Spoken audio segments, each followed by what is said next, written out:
عندما نتحدث عن الغنم في الدول العربية، فإننا نستكشف عالما غنيا بالتنوع والعراقة، حيث تعد تربية الكباش جزءا لا يتجزأ من التراث الثقافي والاقتصادي في هذه المناطق. من المغرب إلى عمان، يعتمد الملايين على الأغنام ليس فقط كمصدر للغذاء بل كرمز للمناسبات الاجتماعية والدينية مثل عيد الأضحى. في هذا الفيديو نستعرض لكم مجموعة مختارة من أفضل أنواع الغنم التي تتميز بجودتها العالية وأسعارها، وذلك قبيل انطلاق موسم عيد الأضحى الذي يحتفل به المسلمون في جميع أنحاء العالم يوم 10 ذي الحجة. سلالة أولاد جلال الأكثر إقبالا في الجزائر. أولاد جلال تعد واحدة من أبرز السلالات في الجزائر، وتشتهر بخصائصها المتميزة التي تعد مثالية للتربية في البيئات القاسية. تعود أصول هذه السلالة إلى استيرادها إلى شمال إفريقيا خلال العصور الوسطى، حيث تم تطويرها بشكل مستمر لتناسب الظروف المناخية المحلية. الأغنام من هذه السلالة تتميز بصوفها الأبيض الكثيف، ولها قدرة على المشي لمسافات طويلة دون تعب، ما يجعلها مثالية للتنقل عبر المناطق الجبلية والصحراوية في الجزائر.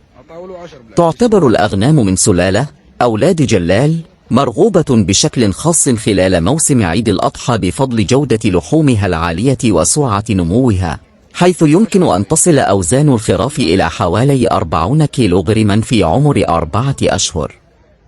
الأسعار تبدأ من حوالي 530 دولارا أمريكيا، وقد ترتفع بناء على عوامل مثل العمر والوزن والصحة العامة للحيوان. سلالة الغنم البربري التونسي. تتسم الثقافة الرعوية في تونس بتنوعها وغناها، حيث تشكل الأغنام جزءا أساسيا من هذه الثقافة، ومن بين هذه السلالات المميزة تبرز البربري التونسي. يعتبر هذا النوع من الأغنام من السلالات المنتشرة على نطاق واسع في تونس، بالإضافة إلى تواجده على جانبي الحدود التونسية مع الجزائر، وتحديدا في منطقة وادي سوف الجزائرية. تنحدر سلالة البربري التونسي من الشرق الأدنى، وتتميز بذيل سمين، وتعتبر سلالتين إيطاليتين، بربريسكا سيسيليانا من صقلية، والتي كودا في كالابريا وكمبانيا من أصولها. يتميز الخروف البربري التونسي بجلده الخشن المناسب للأجواء الصحراوية، وتربيته بشكل رئيسي لأغراض اللحوم، كما أنه يتحمل الحرارة الشديدة ويتكيف مع الظروف القاسية في البيئات الصحراوية، كما يمكنه التكيف مع المياه ذات الملوحة المنخفضة. كما يتميز الفرو بلون أبيض مع وجود وجه أحمر قرميدي أو أسود، حيث يوفر الوجه الأسود حماية إضافية للحيوانات من أشعة الشمس والحساسية الناتجة عن التعرض لأشعة الشمس. بالإضافة إلى النوعين الرئيسيين، هناك 8 مجموعات فرعية أخرى داخل سلالة البربري التونسي، تمثلت في متغيرات مثل الوجوه ذات النظارة البيضاء والسوداء، والتي تعكس التنوع الوراثي الغني لهذه السلالة. الصردي أفخم أنواع الغنم في المغرب. كبش الصردي هو أحد السلالات المغربية الأصيلة للأغنام، ويتميز بصفات فريدة تجعله خيارا مفضلا خصوصا في مناسبات مثل عيد الأضحى. يشتهر كبش الصردي بقوة تحمله وقدرته على التكيف مع المناخ المتغير في المغرب، وهذا ما يجعله مثاليا للتربية في المناطق الجبلية والأراضي القاحلة المغربية. تتميز لحوم كبش الصردي بجودة عالية، حيث تعد غنية بالنكهة ومرغوبة بشكل كبير، خصوصا بين المستهلكين المغاربة. هذه الجودة تأتي نتيجة للممارسات التقليدية في تربية الأغنام، والتي تشمل تغذية الأغنام على الأعشاب الطبيعية وتجنب استخدام الأعلاف الصناعية، ما يعزز من جودة لحومها. فيما يتعلق بالأسعار، يمكن أن يختلف سعر كبش الصردي بناء على عدة عوامل مثل العمر والحجم والحالة الصحية. في الأعياد والمناسبات الخاصة، يمكن أن ترتفع أسعار هذه الأغنام بشكل كبير.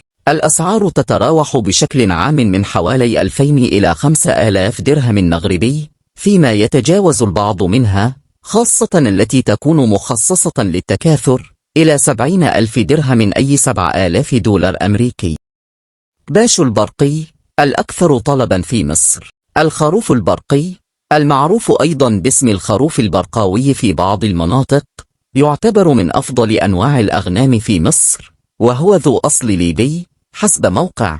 هذه السلالة دخلت مصر مع الهجرات الليبية خلال الاحتلال الإيطالي لليبيا، وسميت نسبة إلى منطقتها الأصلية برقة في ليبيا.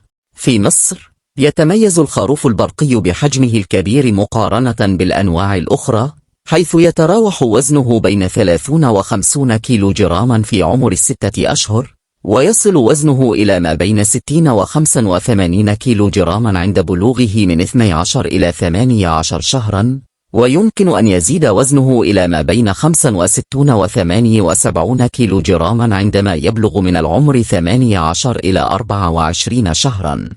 أسعار بيع هذه السلالة من الأغنام تبدأ من 3000 جنيها مصري، وقد تصل إلى 6000 جنيها مصري للأغنام التي تزن حوالي 40 كيلو برما. سلالة العواس في العراق. تعتبر أغنام العواس المعروفة بتحملها الكبير ومقاومتها للأمراض تعتبر من السلالات الأساسية في منطقة جنوب غرب آسيا، وبالأخص في العراق. هذه الأغنام تتميز بقرونها الطويلة الملتفة للذكور، وقدرتها العالية على الإنتاج سواء أكان لحما أم حليبا. تتميز الإناث بعنايتها الممتازة بصغارها، ما يجعلها خيارا مفضلا للمربين الذين يسعون لتعزيز قطعانهم. وزن غنم العواس قد يصل إلى حوالي 200 رطل للكباش، في حين تظل النعاج عادة حول 110 أرطال. من حيث الإنتاجية، تستطيع الأغنام أن تنتج حوالي 79 لترا من الحليب في كل دورة إرضاع، ما يعزز من قيمتها الاقتصادية. يتراوح النطاق السعري لأغنام العواس الحية في العراق بين 0.96 دولار و 1.51 دولارا للكيلوغرام الواحد. تعكس هذه الأسعار سوق التجزئة، وقد تختلف بين مناطق مختلفة داخل العراق. خروف الحري الأكثر إقبالا في السعودية. خروف الحري، والمعروف أيضا بالغنم الحري، هو سلالة نادرة من الأغنام تنتشر بشكل أساسي في منطقة الحجاز في المملكة العربية السعودية، وخصوصا في المناطق البركانية الخامدة المعروفة باسم الحرات. تمت تسمية هذه السلالة بهذا الاسم تحديدا نظرا لتواجدها في هذه المناطق البركانية، حيث تتميز الحرات بالصخور النارية ودرجات الحرارة العالية نسبيا. الخروف الحري يتميز بحجمه الكبير، حيث يصل وزن الذكور إلى حوالي 60 كيلو برما، والإناث إلى 45 كيلو برما. فيما تفتقر الإناث بشكل عام للقرون، يتمتع الخروف الحري بصوف خشن وألوان متنوعة. الأبيض هو اللون الأكثر شيوعا، ولكنه قد يأتي بألوان أخرى مثل البني والأسود. يتمتع بقدرة فائقة على التكيف مع البيئات الصعبة، ويتغذى بشكل رئيسي على العشب والنباتات الأخرى. لحم الخروف الحري يتميز بطراوته وجودته العالية، حيث يحتوي على بروتينات ذات جودة عالية وأحماض دهنية وأمينية مفيدة. الخروف الحري يعتبر جزءا من التراث الثقافي والريفي في المملكة العربية السعودية، وله دور مهم في الأحداث والمناسبات الاجتماعية مثل الأعراس والمناسبات الدينية. كما يعتبر وجوده جزءا لا يتجزأ من تقاليد الضيافة والترحيب في السعودية. يبدأ سعر خروف الحري السعودي من 1100 ريال سعودي، وقد يختلف حسب الحجم والعمر. ادعمنا بلايك للفيديو ولا تنسى الاشتراك في القناة.